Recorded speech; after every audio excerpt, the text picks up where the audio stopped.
कमी ठेवायचा आवाज मोठा असण्यापेक्षा आवाज चांगला जोर आला. कंठी धरिला कृष्णमणी, कंठी धरिला कृष्णमणी अवघा जनी प्रकाश.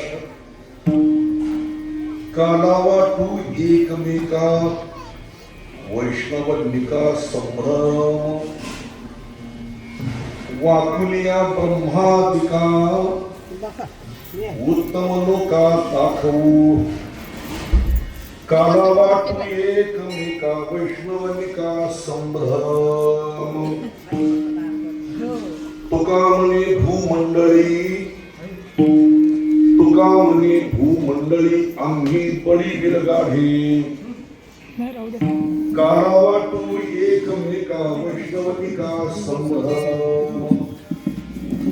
पांडुरंगा करू प्रथम नमन दुसरे चरण संताच्या. त्यांच्या दरबाराने कथेचा विस्तार बाबाची सद्गुरूंचा सत्कार. लोका भीला मंगळंगती रमणाची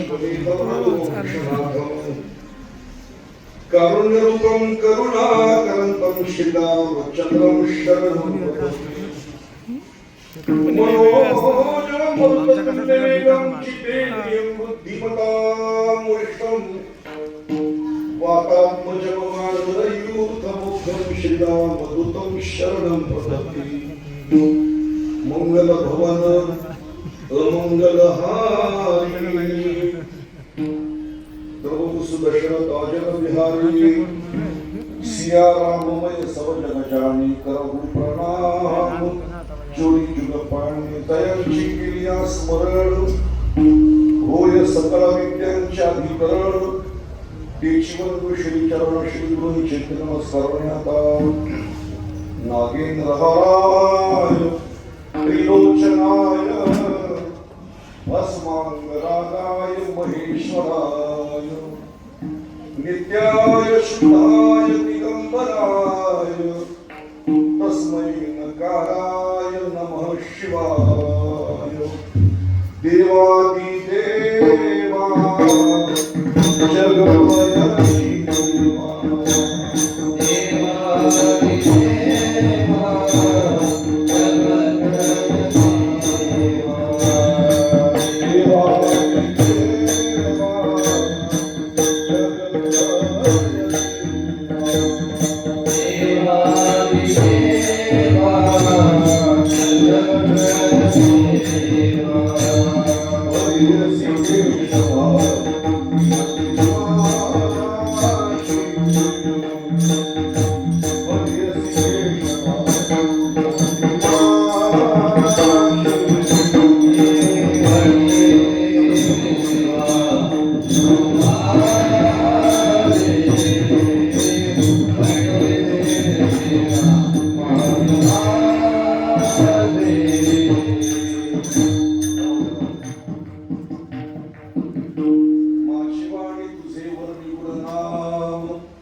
कंठी धरिला कृष्णमणी अवघा जनी प्रकाश.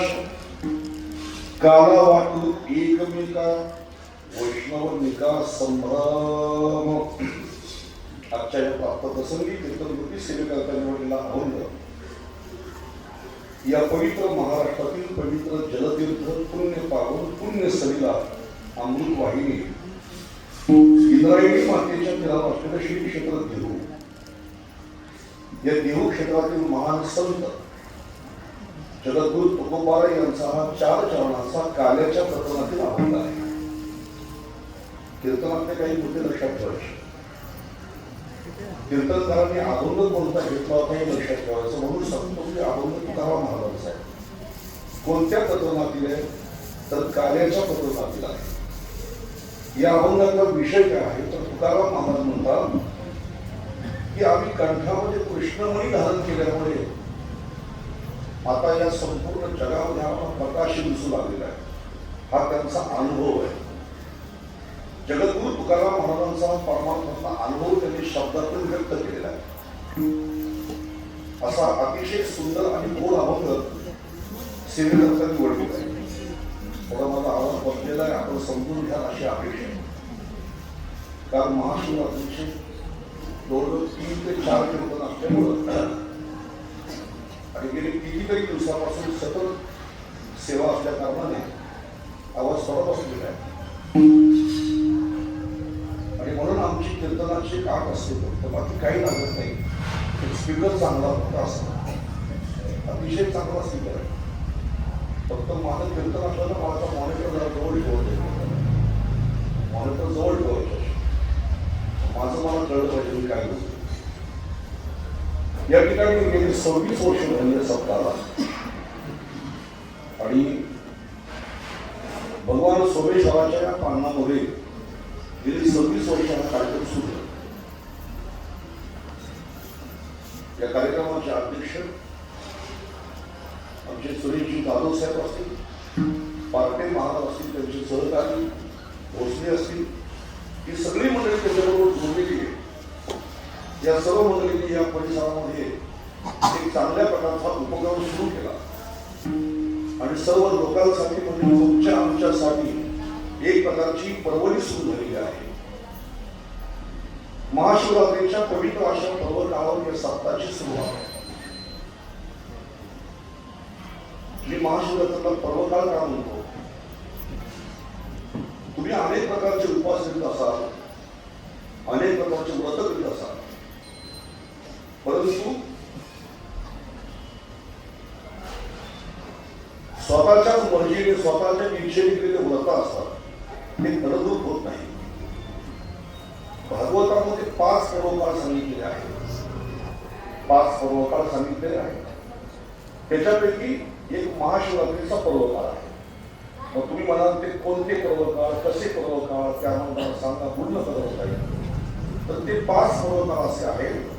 पर्व विशेष भागवत धर्मी, ऐका, पर्व विशेष भागवत धर्मी, नृसिंह जयंती, रामनवमी, वामन जयंती, जन्माष्टमी आणि उत्तमोत्तम शिवरात्र असे 5 पर्वकाळ आहेत. एक नृसिंह जयंती, रामनवमी, वामन जयंती, कृष्णाष्टमी आणि 5वा आहे महाशिवरात्रीचा पर्वकाळ. या जगातल्या सगळ्या उपवासांचं पुण्य या 5 पर्वकाळामध्ये प्राप्त होतं आपल्याला. लक्षात ठेवा, जर तुम्ही सगळे उपवास केले आणि हे 5 पर्वकाळ नाही केले तर कुठलाच उपवास तुम्हाला फलद्रूप होत नाही. हे 5 पर्वकाळ आहेत. नृसिंह जयंती, वामन जयंती, रामनवमी, कृष्णाष्टमी आणि 5वी आहे महाशिवरात्र. याचे 4 पर्वकाळ आहेत भगवान विष्णूचे आणि 1 पर्वकाळ आहे भगवान महादेवाचा. मग तुम्ही मला विष्णूच्या पर्वकाळामध्ये महादेवाचा पर्वकाळ का बरं बसवला असेल तर त्याचं कारण शिव आणि विष्णू यांच्यामध्ये भेद नाही. शिव आणि विष्णू हे दोन्ही दैवत एकच आहे आणि म्हणून शिव आणि विष्णू यांच्यामध्ये ऐक्य असल्या कारणाने या महादेवाच्या महाशिवरात्रीचा त्याच्यामध्ये समावेश आहे. आता सांगूनच जातो तुम्हाला सर्वांना. वर्षाच्या एकादशी 24, एकादशी किती बोलत होता, वर्षाच्या एकादशी 24 आणि 5 पर्वकाळ किती झाले 29. 30 एकादशी, 5 पर्वकाळ, 29 उपवास, 20/9 जीवनामध्ये जो करतो त्याला वैष्णव असं म्हणतात. विठ्ठला आता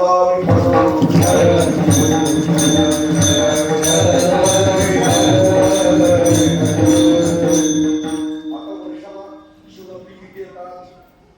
किती येतात वर्षाला शिवरात्री? पटकन बोला लवकर. किती येतात?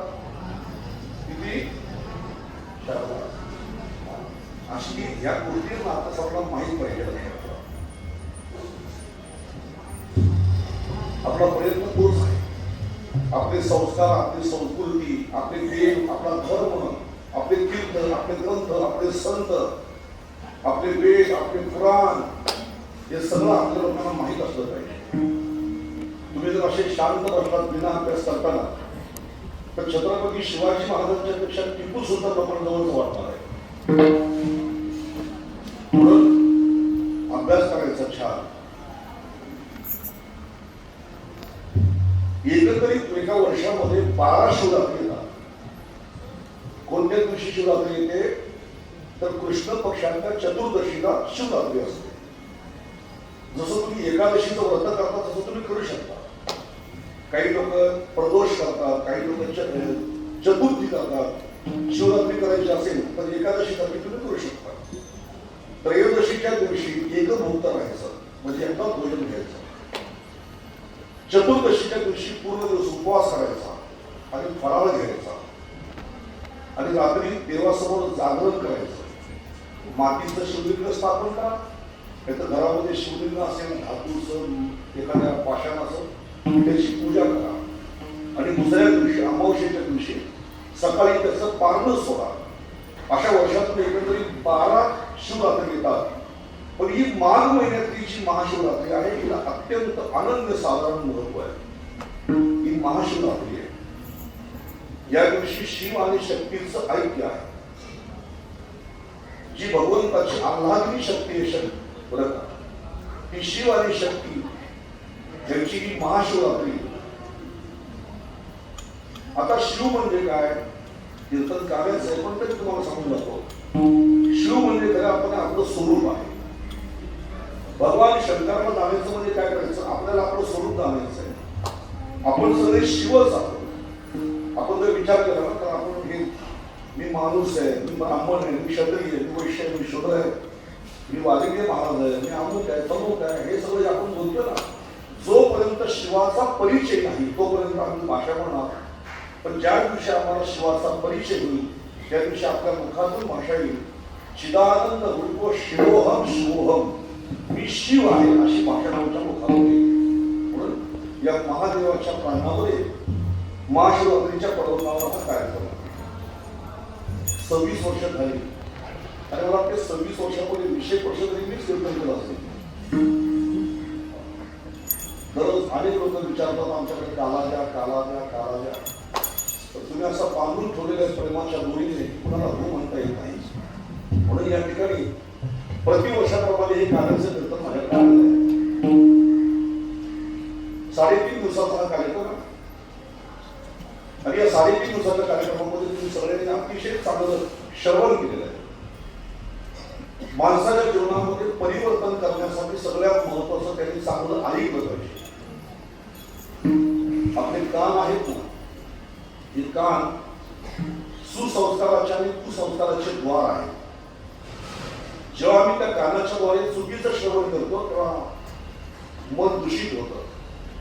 जेव्हा त्याच्याद्वारे आम्ही चांगलं श्रवण करतो तेव्हा मन पवित्र होतं. म्हणून माणसाने जास्तीत जास्त श्रवणावरती लक्ष ठेवायचं. 9 प्रकारची भक्ती आहे. त्यातली पहिली भक्ती आहे श्रवण. 9 भक्तींची नावं तुम्हाला सांगितलं. श्रवणम, कीर्तनम, विष्णू स्मरणम, पादसेवनम, आचरणम, वंदनम, दास्यम, सत्य, आत्मनिवेदना, या 9 प्रकारच्या भक्ती आहेत. त्यातली पहिली भक्ती श्रवण. श्रवणाच्या द्वारेच माणसामध्ये बदल घडू शकतो. म्हणून पाणी पिताना जेवढी तुम्ही काळजी घेता, आता सध्या माणसं पाणी पिताना खूप काळजी घेतात आणि घेतली पाहिजे. ज्याप्रमाणे पाणी पिताना तुम्ही काळजी घेता तसं श्रवण करताना पण काळजी घ्यायची. एक वाक्य सांगतो, पोटामध्ये जर समजा दूषित पाणी गेलं तर आरोग्य खराब होतं.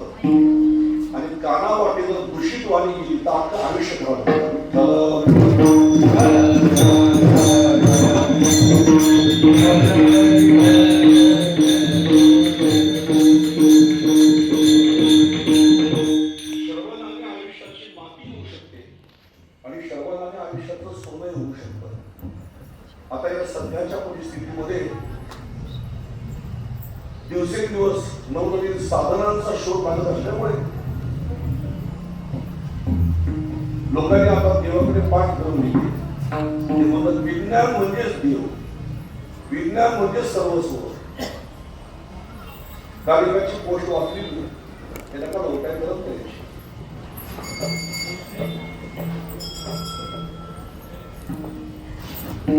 कालिकाची पोस्ट वाचली तो म्हणला की रामाला मानित नाही, कृष्णाला मानित नाही. तुझ्या मान्यतेनं मात्र काय फरक पडणार आहे? तुझ्यासारखे असे काजले असे कितीतरी जगामध्ये जन्माला आलेच नाही, मानणारे न मानणारे. सध्याच्या स्थितीमध्ये लोक आहेत ना, एक भोगवादी बनलेले, ते साधनामध्ये सुख शोधून आणलेले, परंतु त्यांच्या हे लक्षात येत नाही की साधनाच्या द्वारे, उदाहरणार्थ बंगला असेल, प्रॉपर्टी असेल, पैसा असेल, सोनं नाणं असेल, याच्याद्वारे माणसाला जर 100% सुख मिळालं असतं तर जगामध्ये परमार्थ कशा लोकांनी केला असता? लक्षात ठेवा. कुठलाही माणूस अपूर्ण आहे म्हणून माणूस परमार्थ करतो. कीर्तन प्रवचनाची नाही, मनासाठी, समाधानासाठी आहे. त्याच्यामध्ये समाधान देणारे विचार तुम्हाला मिळतात. आता तुम्ही कीर्तनामध्ये बसलेले आहात, बघितलं की 10 वाजता काही मुलं येऊन बसले, 12 साडेबारा पर्यंत तुम्ही तो बसणार आहात. एवढं तुम्ही घरी स्वस्त बसू शकता का? चालू झालं तुम्ही एवढं घरी स्वस्त बसू शकत नाही. माणसं अत्यंत बैचेन झाली आहेत, व्यस्त झालेली आहेत अत्यंत. एवढी बैचेन झाली माणसं पैसे कमवण्याच्या नादामध्ये का माणसं स्वतःला जेवायला सुद्धा वेळ देत नाही, स्वतःच्या पत्नीला वेळ देत नाही, मुलाबाळाला वेळ देत नाही. त्यांना हे माहित नाही की जर मी आयुष्यभर असाच जर बैचेन वागलो तर मी मला स्वतःला सुख कधी देऊ शकतो आणि कुटुंबाला सुख कधी देऊ शकतो. आता आयुष्य फक्त आपलं धावपळ करण्यामध्ये. काही माणसं म्हणतात आम्ही स्वतःला व्यस्त करून ठेवले. एवढं सुद्धा व्यस्त करून ठेवू नका. लक्षात ठेवा की तुम्हाला जेवायला वेळ नसेल. एक वाक्य मी कीर्तनात सांगतो नेहमी की कुटुंबाला वेळ द्यायला शिका. थोडासा कुटुंबाला वेळ द्यायला शिका. आज कुटुंबाला तुमची गरज आहे आणि म्हणून तुम्ही त्याला वेळ देत चला. एक दिवस असा येईल तर तुम्हाला त्यांची गरज पडेल किंवा ते तुम्हाला वेळ देऊ शकत नाही. तुमचा मुलगा पैसे कमवण्यामध्ये गुंतलेला असेल, तुमची बायको नातवंड खेळण्यामध्ये गुंतली असेल आणि तुम्ही काटेत पडलेले असाल, तुम्हाला त्यांची गरज आहे. खरं तर सांगायला हरकत नाही, काही लोकांचा एकच मुलगा पण श्रीमंत होण्यासाठी परदेशात पाठवला. आता कपाळाला हात लावून बसले. तो म्हटला आता यायचं नाव घेत नाही, कारण तिथं नागरिकत्व स्वीकारलं. जीवन जगण्यासाठी ना नुसता पैसा उपयोगाचा नाही, श्रीमंती उपयोगाची नाही, प्रतिष्ठा उपयोगाची नाही, तर जीवन जगण्यासाठी विचारांची पण गरज आहे. चांगले विचार, चांगले संस्कार आणि कीर्तनाच्या द्वारे मिळतात. तुम्ही या ठिकाणी आज 3.5 दिवसाचा कार्यक्रम सुरू केला. याच्यामध्ये आज काल्याच्या कीर्तनाची सेवा माझ्याकडे आली. काही लोक म्हणतात काला काय प्रकार आहे, तर काला काय प्रकार असे जे विचारतात त्यांना सांगा काला म्हणजे प्रसाद. आपल्या मराठीमध्ये 2 पदार्थ एकत्र मिसळले की त्याला काला म्हणतात. तसं काला म्हणजे प्रसाद. मग त्याचा वारकरी संप्रदायाशी काय संबंध काल्याचा? तर वारकरी संप्रदायाने काय केलं, भजन करता करता भगवंत आणि जीव यांचं ऐक्य साधण्याचं काम केलं.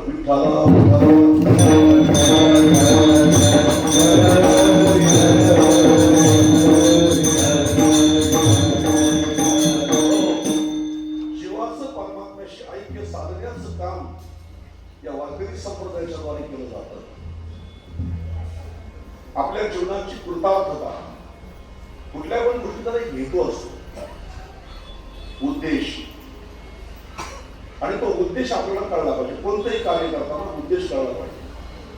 आम्ही सकाळी उठतो 5 वाजता, आंघोळ करतो, समजा सगळी पूजा अर्चा करून 6:30 वाजता आम्ही पहिली गाडी जेव्हा पकडतो अंबरनाथ स्टेशनला आणि संध्याकाळी शेवटच्या गाडीने घरी परत येतो. मग कोणी विचारलं की दादा सकाळपासून तुम्ही एवढी धावपळ करता, तुमचा हेतू काय? नाही म्हटले, प्रपंच चालवण्यासाठी काहीतरी पाहिजे म्हणून धावपळ करतो आम्ही, बरोबर. कोणतीही गोष्ट शाळेमध्ये जाणाऱ्या विद्यार्थ्यांना विचारायचं, तू शाळेत का जातो? शाळेमध्ये जाणाऱ्या विद्यार्थ्यांना सुद्धा त्याचा हेतू काढला पाहिजे, मी शाळेत का जातो. एक म्हटलं काय नाही म्हणलं, नाही गेलो तर आई बाबा मारतात जाम म्हणून जातो म्हटलं. आई आणि वडील मारतात म्हणून शाळेत जातो. हेतू माहित नाही का जातो, आई बाप मारतात म्हणून शाळेत जातो. कारण एक छान ऐकली गोष्ट, चांगली ऐकली, सांगायला हरकत नाही. एक म्हटलं 2G होता, नंतर 3G आला, नंतर आता 4G, आता 5G. तुम्हाला याच्याबद्दल काय वाटतं? याच्याबद्दल काय वाटतं? 2G, 3G, 4G, 5G या आता आले, पण त्यावेळेला फक्त दोनच होते, एक पिताजी आणि गुरुजी. बापाने कमरेत लाच घातली तर रेंज यायची, आणि अभ्यास नाही केला तर गुरुजीने फटकावला का तेव्हा रेंज यायची. तेव्हा दोनच जी होते, एक आपले पिताजी आणि दुसरे गुरुजी. आता ही 3G, 5G, 4G सगळं आले. शाळेमध्ये का जातो? काय नाही म्हणजे आई वडिलांना बरोबर वाटून जातो. हेतू महत्वाचा आहे. तसं आम्ही जन्माला आलो, तसं जन्माला आल्यानंतर आमचा सुद्धा काहीतरी हेतू आहे ना. नुसतं जन्माला आलो आम्ही, त्याचा काहीतरी बारकाईने विचार करावा. सकाळी जेव्हा आम्ही उठतो ना काढू, तर उठल्यानंतर डोक्याखाली गोष्टी तशीच ठेवायची आणि 2 मिनिटं डोळे मिटून फक्त 10 मिनिटं शांत विचार करायचा, तर माझा जन्म कशासाठी झालेला आहे. बरं, जर मी फक्त नुसता खात असेल, नुसता फक्त मौन मध्ये करत असेल, तर जे मी करतो ते पशुपक्षी सुद्धा करतातच ना, ते सुद्धा जातातच ना. तर ते जगत नाही, जातातच ते. म्हणून माझ्यापेक्षा ते चांगलं एन्जॉय करतात पशुपक्षी.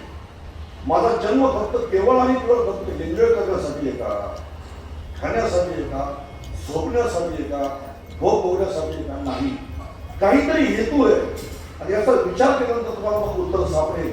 लक्षात ठेवा की ज्या अर्थी परमेश्वरांनी मला इतरांपेक्षा वेगळा बनवला आहे, इतरांपेक्षा मला ज्ञान चांगलं दिलंय, मला बुद्धीही चांगली दिलेली आहे, मला इतरांपेक्षा देवाने काहीतरी विशेष दिलंय, म्हणजे माझं काहीतरी वेगळं कर्तव्य आहे. हेतू मला कळला पाहिजे. मनुष्य जीवनाची इति सार्थकता कृत्यता जी आहे ना, ती भगवंताची कृपा संपादन करण्यासाठी.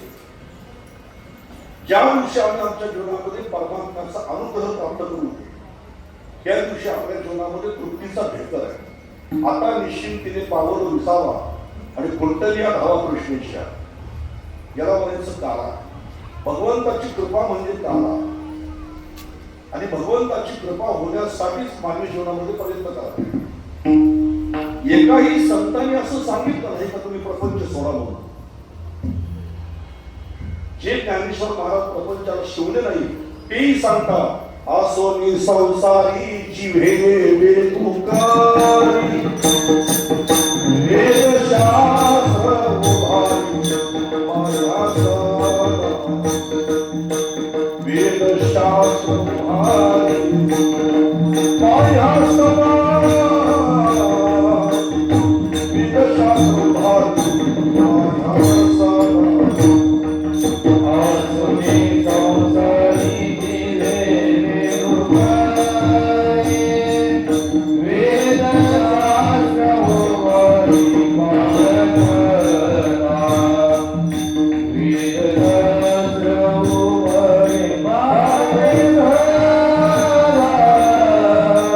Vedas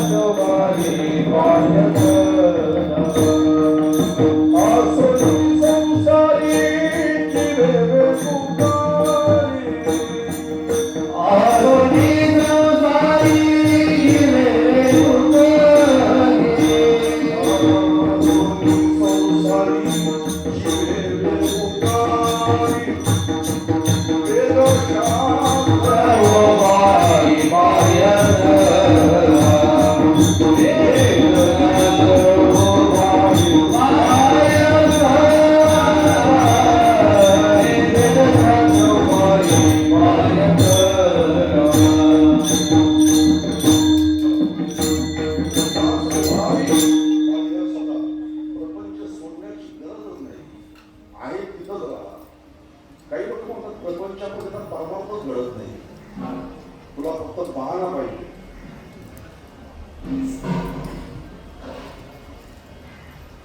एक उत्तर देतो तुम्हाला, या प्रश्नाचं उत्तर देतो तुम्हाला. एका बाजूला कौरवांची सेना आणि एका बाजूला पांडवांची सेना आहे. हत्ती घोडे किंचाळतात, ढोल नगारे वाजतात, शंख वाजतो.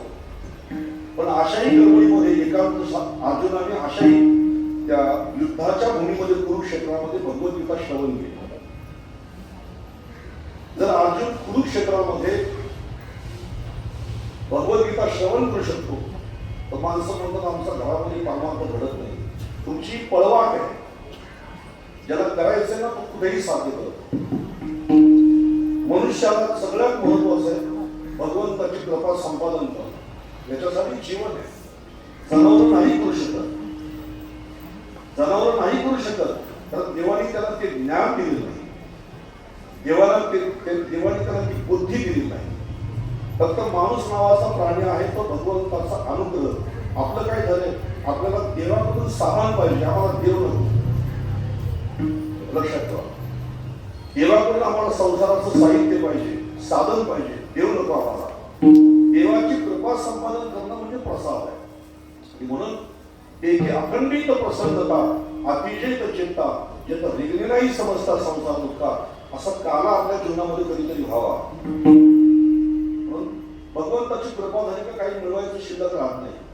भगवद्गीतेच्या 6व्या अध्यायामध्ये म्हणतात भगवान, यम लब्ध्वा चापरम लाभम मन्यते नातिकम ततः.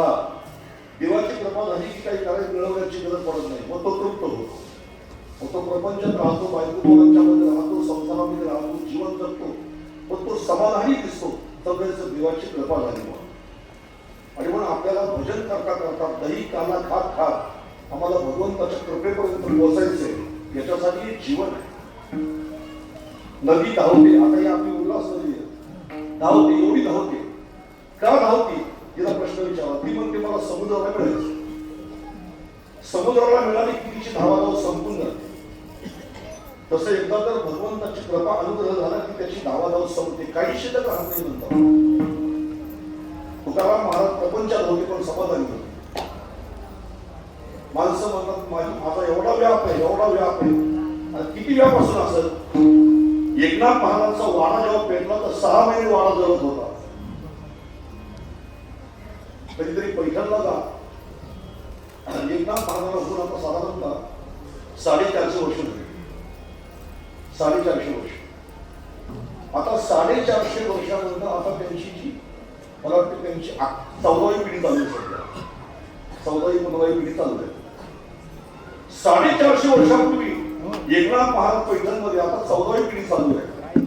आता त्यांच्या कुटुंबाचं आमचं थोडं संबंध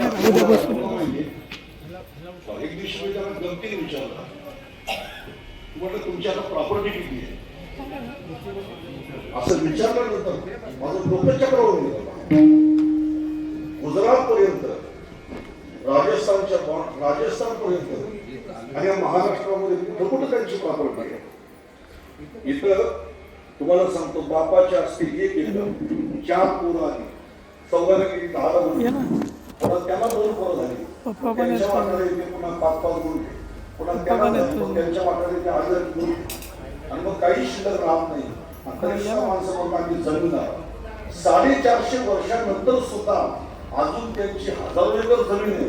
म्हणजे त्यांची प्रॉपर्टी किती असेल मला तुम्ही सांगा. वाडा त्यांचा पेटला. वाडा पेटल्यानंतर 6 महिने त्यांचा वाडा जळत होता. एक प्रसंग तुम्हाला मी सांगितलं असेल पण पुण्यात ऐका. एका त्यांच्या घरी झाली चोरी. 4 चोर आले आणि चोराने काय केलं, गोणीच्या गोणी भरल्या, पोती भरली आणि पोती भरून ते चोर घेऊन जाऊ लागले. ते पैसा, सोनं, नाणं. एका चोराच्या पाठीवरून ती गोणी खाली पडली. गोणी. एकनाथ मला वर बसले होते, बघितलं त्या चोराच्या पाठीवर गोणी खाली पडली. धावत आले आणि ती गोणी उचलून दिली. सांगितलं घरी पोचतो काही गरज नाही, तुला घरी पोचून देतो. नाही म्हणते काही गरज नाही. त्या चोराच्या पाठीवर ती गोणी दिली आणि चोर निघून गेला. काहीच नाही बोलले. आणि 4-5 दिवसांनी तो मुनी म्हणून त्याला विचारलं, त्या दिवशी चोरी झाली आपल्याकडं. बरेचसे चोर पाठीवरती ते कोणी घेऊन चालले होते, मी बघितलं. तुम्हाला तुम्ही काय बोलले नाही, कशाला बोलणं म्हणते काय, त्यांना गरज म्हणून घेऊन चालले होते. पण जरा बघ, जरा तपासून बघ किती चोरी झाली. ती मुलींना विचारलं किती चोरी झाली, जरा बघ तपासून बघ. मुलीमध्ये हिशोब केला. तो म्हटला एका महिन्याचं आपलं व्याज चोरीला गेलं होतं. एका महिन्याचं व्याज चोरीला गेलं आपलं. ज्या संतांच्या घरी एका महिन्याचं व्याज गोलीच्या गोली भरून पैसा अडका सोनं आहे, आणि तरी ते एकनाथ महाराज एवढा चांगला परमार्थ करतात की त्यांच्या घरी देव कावडीने पाणी घालतात. श्री एकनाथ सदनी माधवजी सर्व कामेही करीतो, स्वकरे चंद्र उगाळे गंगेचे पाणी कावडीने भरितो. एकनाथ महाराज आपल्या जीवनाचा उद्देश आहे. आज तुम्ही लाह्या खाणार ना, बिंदास्त खा, पण नुसत्या लाह्या खाऊ नका. तर लाह्या खाल्ल्यानंतर भजन करायचं, आणि इतकं भजन करायचं की एक दिवशी ज्याचं भजन करतो तो परमात्मा आणि आपण एक झालो पाहिजे, एवढं भजन करायचं. देव आणि भक्त काही विचार, देव आणि भक्त काही विचार, देव आणि भक्त काही विचार, देव